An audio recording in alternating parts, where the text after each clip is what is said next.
Mga kasangga, tayo ho'y nandirito sa bayan po ng Sultan Mastura kung saan nakikita ho natin ngayon ang katatapos lamang na aktibidad ho ng Barangay Tapayan sa pangunguna po Honorable Chairman Roland Bilalang.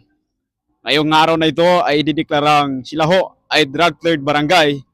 Katuwang dyan yung PDEA Regional Office maging yung ating Sultan Mastura Municipal Police Station at sumaksi din yung ating Honorable Mayor Armando Mastura. Opisyal nang idideklara ng Philippine Drug Enforcement Agency o PDEA BARM ang Barangay Tapayan sa munisipalidad ng Sultan Mastura sa lalawigan ng Maguindanao del Norte bilang isang drug-cleared barangay sa isinagawang ceremonial signing ngayong araw ng Hunyo 17 ng taong 2026 sa God Building Municipal Compound sa Sultan Mastura sa lalawigan ng Maguindanao del Norte.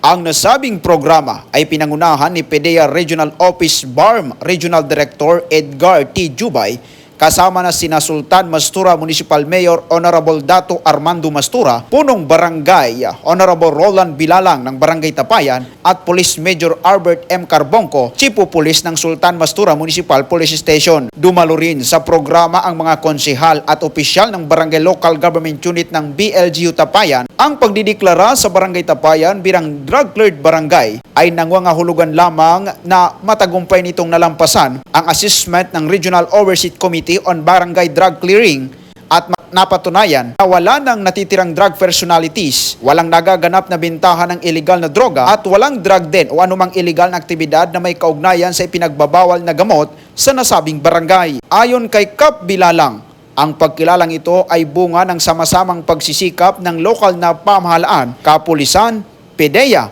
BADAC at ng buong komunidad upang mapanatili ang kapayapaan, kaayusan at kaligtasan ng mamamayan laban sa banta ng iligal na droga. Dahil dito, isa na namang mahalagang hakbang ang naitala sa bayan ng Sultan Mastura sa pagsusulong ng kampanya kontra iligal na droga at sa layuning magkaroon ng mas maraming drug-cleared barangays sa kanilang nasasakupan. Ang pagkakadeklara ng Barangay Tapayan bilang drug-cleared barangay ay patunay na gumagana ang Barangay Anti-Drug Abuse Council o BADAC at nagpapakita ng mahusay na pamamahala ng lokal na pamahalaan sa pagpapatupad ng programang naglalayong mapanatiling ligtas at maayos ang komunidad.